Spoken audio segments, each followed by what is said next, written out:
All right. Hi. So this is the Musi. Now we're going to test a handful of things just to check specs. And let's start with this. So let's check to see if this does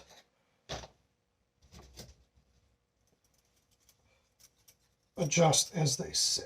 I believe it was 9.5 to 12.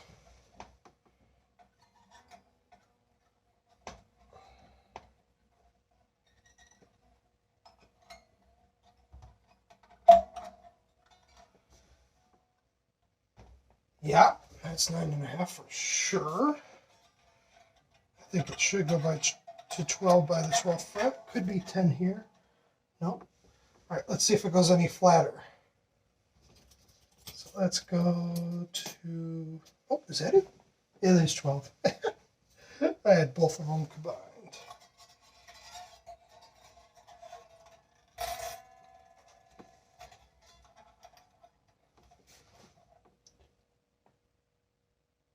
I think it stays at 12. Let's see.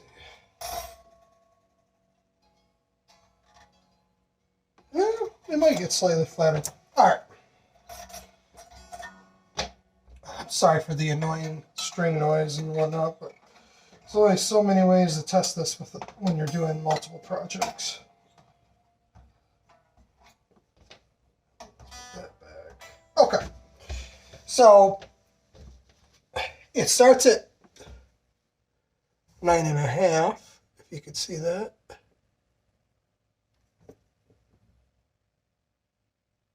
All right, I'm going to pull the camera off. I have it working. Just put it back in there if need be. So, we got 9.5. I know it's backwards to my brain. Let's flip it. Nope, it don't let me. So be it. And then you got 12, which is backwards. I don't know what you're seeing. And then you have 14, which is also backwards. I believe it was advertised. Sorry for the camera work. There's really no way around it. And I'll double check and put it in the description if I'm wrong. 9.5 to 12 is what I believe it was supposed to go. I wouldn't say it's exactly 14, but it does get flatter, which is good. It's a full, true compound radius. And I'll put the tools away because I don't want to sit here and have you watch me that. Now, I have, as you can see, a rubber band. Man, it's interesting to try to do this from the other side. And I'll demonstrate why. Here. All right, let's pull this off.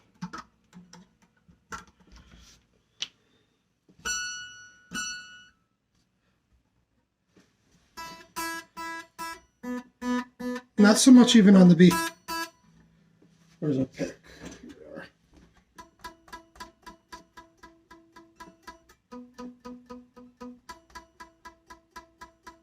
I don't know if you can hear that, but it makes noise. And it comes through the pickups. Now, these pickups are a little microphonic, so potentially with upgraded pickups, it won't be much an issue. But regardless, it comes through the pickups. Meaning it doesn't have enough downward angle from the nut to the string tree. Now, there's many tricks with this. A lot of times people put string tree in, and I mean, I have a pretty basic roller tree, not the most gorgeous looking thing in the world, but it would get the job done. And it would pull the B back a little bit, and the closer you are to the nut, the more downward angle, the closer you are to the actual tuners, less. But for looks, a lot of people don't go too extreme. But you can also use washers. You get the right size washer, such as this one, which is a little thicker. It might be too thick. And you put this on the underside between the tuner and the headstock, and it pulls that down. Now, one silly thing that I'm going to swap next time is, let's see, the low E is actually the G, most likely. It's low. So they accidentally put the tuners out of order. And what that means is it's supposed to have staggering get more intense as it goes to the E. And this looks to be a 3-tier system. So there's 3 different heights of what are called tuner posts. But in this case, it is not installed correctly. Super easy to fix. As long as they didn't over tighten where a screw breaks off, it's very easy, which is rare. Now, the nut is pretty standard. I think I rounded it a slight bit. It doesn't have that perfect polish. It doesn't have a $750 finish to certain components of the body. The finish of the body is actually very good. I don't know if it's supposed to be semi-translucent. I'll try to capture that, which will be a little difficult from the front-facing camera. The tuners are locking, and I believe they're branded, or are they not branded? They're not branded. Now, they're pretty smooth. I wouldn't replace them, because unless they fail, there's really no reason to. It came with, let's see if I can find that quickly for you guys. Unless I use them on another. This is either the tuner type or something similar. Something like this, the mushroom head. This might not be the correct one. So that's a good strap button in general. I installed Dunlops because I wanted to use one of my straps that already has it on there.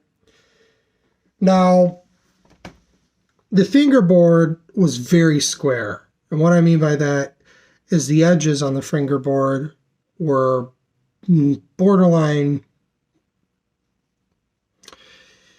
I guess you could say,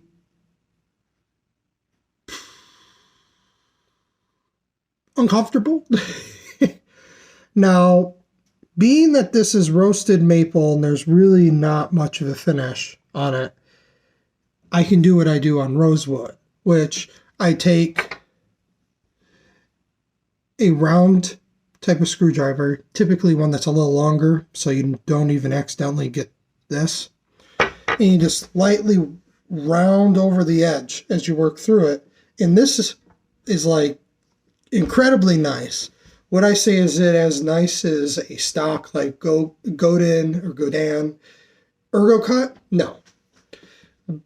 But in general, it's an easy thing. You take your time.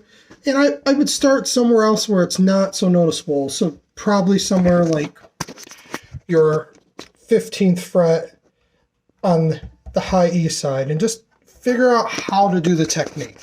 Maybe I'll do a video if I buy another Musi or if I have another guitar that I feel I need to do more rolling, because most of the necks and projects I have, which are plenty, some of those are for sale, some of them are for others, and there's boxes because I moved to make them safe for a bunch of other ones. Maybe if you guys want, I'll show the technique. You can sand rosewood. You just have to, if you sand it, really take your time getting back on the grits. You also have to make sure that if you have a rosewood fingerboard and it's a traditional Fender, sometimes they actually have a little bit of finish, like a poly, on the sides of the fingerboard, and it'll crack. And then you are having a whole lot more of an adventure. Is it fixable? Yes, like most things, but just be cautious. If it's shiny and not just like slightly reflective, and you can kind of use a light and see that there's something there, don't do it. You would be better taking a, oh, I don't know if I have one close, something like an X-Acto hobby knife, or ideally a razor blade, and just slowly edging off.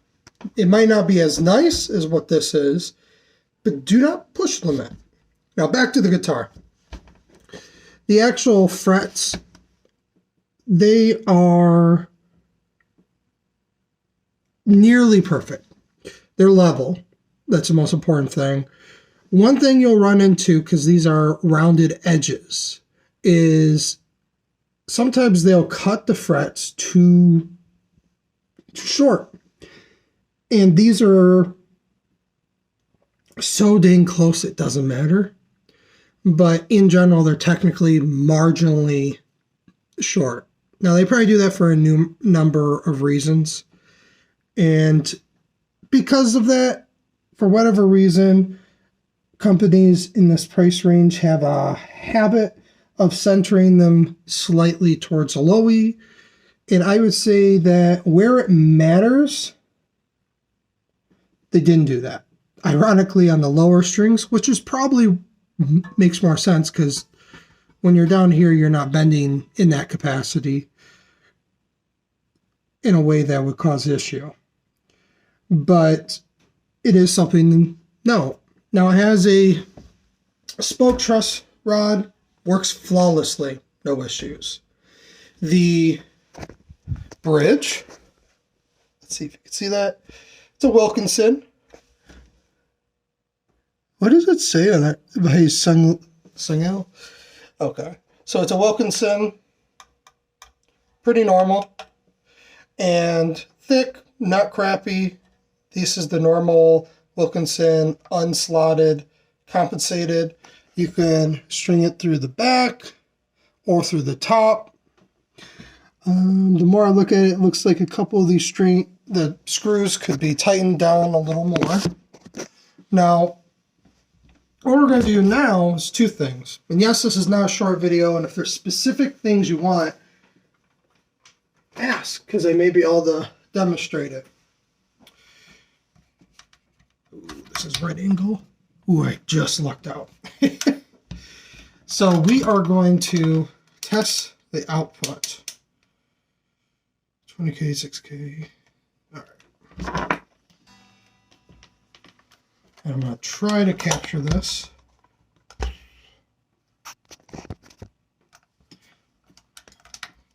So, there you can see it. All right.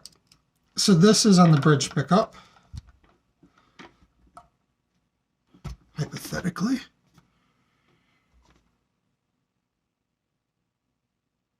And the reason it's bouncing is because I am holding this on there, so it does add a little bit of adventure.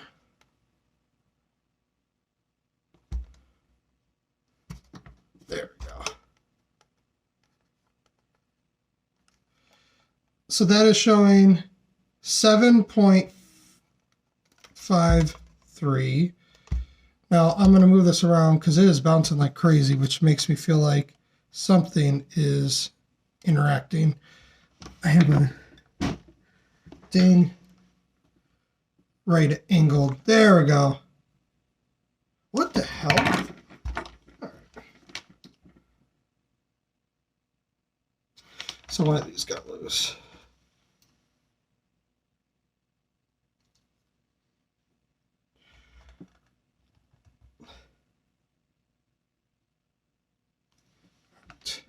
Let's see if this stabilizes now.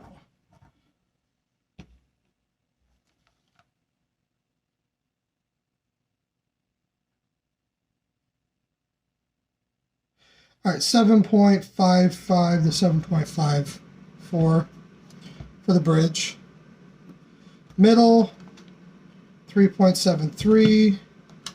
Neck, 7.06. 7.06.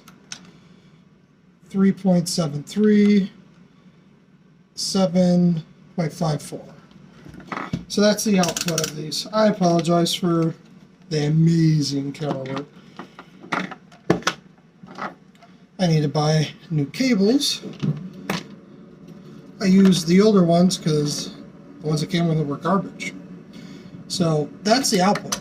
Now, a couple things I've been curious about is pots and if there's a treble bleed. Now, I have one of these testers. Test what pole. So that is blue, which is south, and red, which is north. So reverse wound, reverse polarity, allowing the middle to be hum canceling.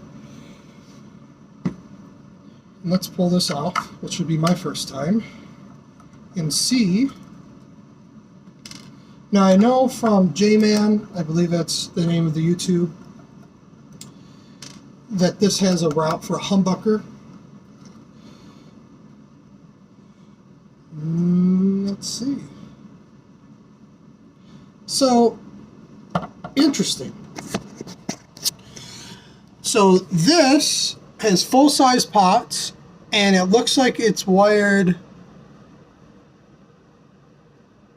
Les Paul 50 style. So a 50s wiring Les Paul, let's see if I can pull that real quick. This is the box. Is known with the wiring to have a little less mids and to clean up better. Now, no matter if I can find this quickly enough, I'm only giving myself a short amount of time. What that means is that they are using a Les Paul wiring, which is cool.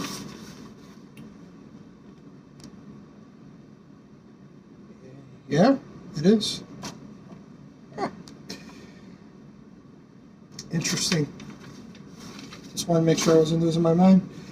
So that means when you roll it back, you get a good amount of treble stain, but it doesn't really have the taper issue that you could fight with, which is why you use different values of resistors and capacitors and all that when you do a treble bleed, which I do on most of my guitars.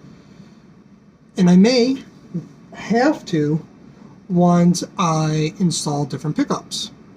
But surprisingly, in one of my videos I said that this sounded like a box switch, and it isn't. It's a normal switch, which means it can get dirty, like any of them.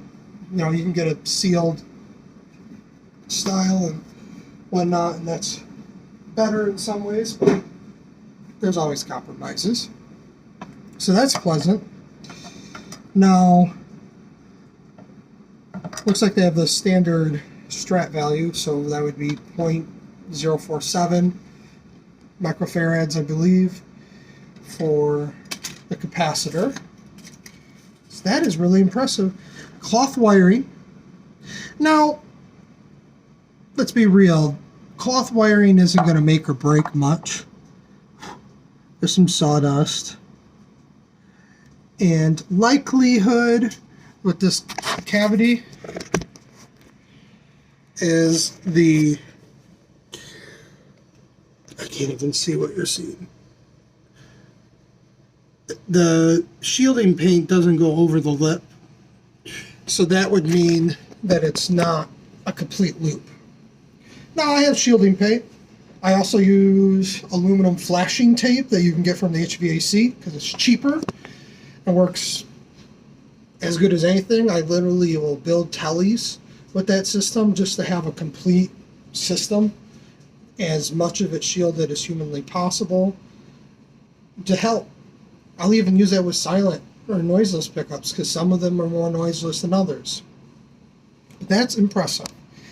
Now I'm not pulling the pickguard off because we're not going to that extent, because this is my main guitar that I'm still going to be playing for another 4 days before I start taking things apart, but I have to get my other guitar where I can use it if I get well enough to play. Now, what I'm considering is this is a DiMarzio Area Hot T. I had this in a humbucker guitar with a adapter. which because of the size of it, it was on an angle. Cool thing about these adapters, this is just tape that comes, protective tape, is you could technically have it a reverse style. So that's kind of cool. So you can have control over that you can't easily with a normal telly. Alternatively, this is something that I was planning on putting in one of my custom builds for myself, because I don't build for myself very often. It's actually an N3. N3 is supposed to have like this smoothness to it and decent output. So we'll see. It's not supposed to be like humbucker-like or anything, even though it is a humbucker technically speaking. And then in the neck position, I'm not sure what I'm putting in that guitar. But in this guitar, I have the matching N3 neck. Now I have a feeling from the videos that the N3 neck will have that nice chimey sound that you hear when you hear it demoed. When you look online, people never really complained much about this. They complain about this. Some setups, people say it's ice picky. Some setups, some people say it's too much mid-range and too dark. So that will be an interesting test of things. This was actually bright in the custom guitar I was building, which was kind of amazing. It's a very resonant guitar and inherently has a natural brightness. So I was using a really high output, big pole pickup like a quarter pounder, but those are noisy, like very noisy. So that's what I'm going to try to combine in this. It'll have a nice classic look. Now, being that this is a traditional ashtray, that means that both sides are raised lips. And I am most likely going to buy, there's this brand that does aluminum, and it's like a thick, nice rounded type of casting, most likely. And it comes with the slotted Wilkinson style compensated saddles. Now this intonates very well. So with this specific guitar, that's fine. I've used the bent ones. I've used the ones with a little screw that you can move back and forth, the Goto Intune. And for the most part, those are typically a little better than this, but sometimes it just works. And this is one of those cases. So that's one cool thing that I'm going to go through. But in general, the guitar is built well. I have no real qualms with it. Construction of it has been really good. It stays in tune phenomenally.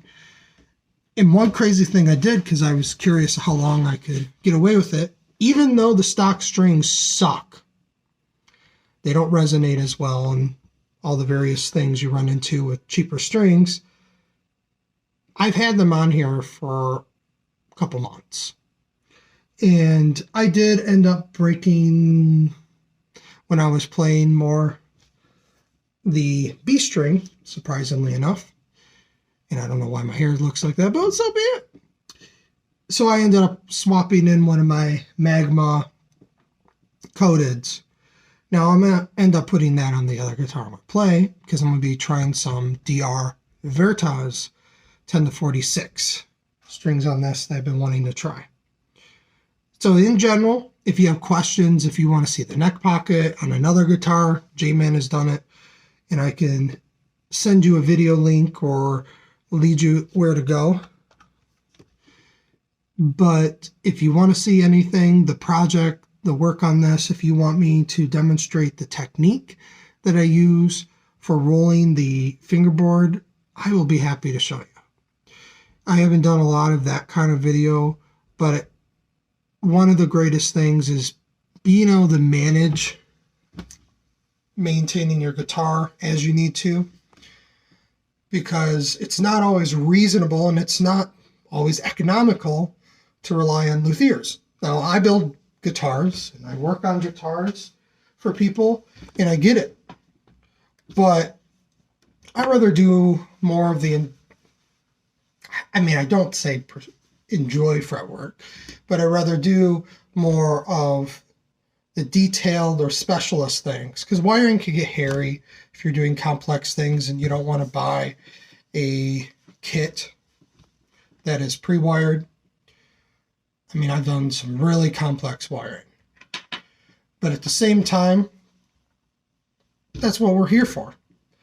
But if there's things that you can learn that save you money, don't really require any special tools, because screwdriver, rounded edge, I mean, you can get that from the dollar store.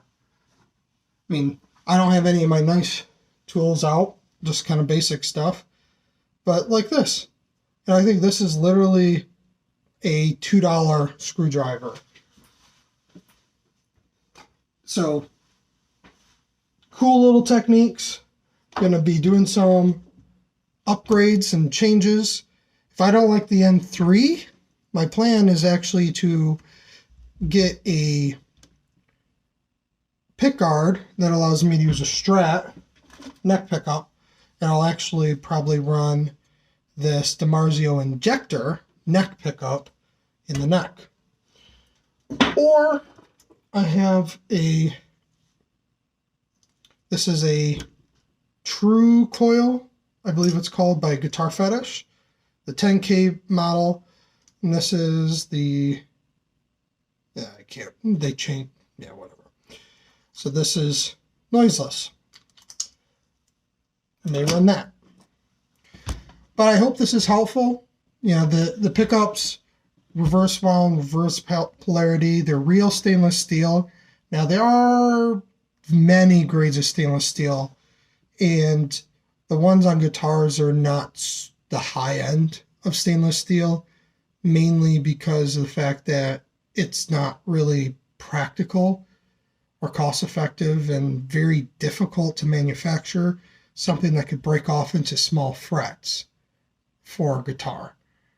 They would be so ridiculously hard, it would be unnecessary. It's a real bone nut. It has real large size tone pots and volume pot. I don't have a way that I can remember to test whether it's log or audio, but they work well, and you got a real vintage style switch, which is helpful. So it's a great guitar. No reason why you shouldn't get one. If you want a telly, or if you like a telly and you want it to have a different voice, they make all sorts of pickups. This is a humbucker. You can get the DiMarzio, like Fast Track 1, if you want it to be really bright, but not lack some of the mid-range. You can get Chopper. You can get Chopper if you think of Billy getting the chopper. But you have so much options. They make Strats of two main varieties. One where it's a hard mount, no pickguard, and then one where I think it's called the Capricorn Classic, which they had an SSS and HSS. They probably sold through most of their stock during Christmas. And it's supposed to be pretty much the same general guitar. The difference being that it has a tremolo and it's a Strat, so it has 3 single coils or that sort of thing, different switching. But the neck and the general overall aesthetic is similar. Then they have a telly-looking guitar called the Fusion, I believe, that is a dual humbucker. All great instruments. This is the one that I prefer. I like tellies. I didn't start that way. I've used a red Strat for years. It's in box, disassembled, and I'm going to rebuild it as a hardtail, even though it's a tremolo top, normal thing. So that's something I'm going to figure out. Trying to find an easy way that I want a video of how to convert one without just blocking it one knot, because that guitar is actually very heavy. In pulling that block out and just having a bridge on there helps mitigate so much of that weight. Well, I can talk too long, and I do appreciate you guys watching. I hope this was helpful. Again, if there's anything you want to see, anything I mentioned, or any questions you have about the guitar, let me know. I don't have any intentions to take the neck off or anything like that, just because it's set in so nice. I just don't want to mess with it. But you have a good one. Hope you have a happy new year. and see you next time.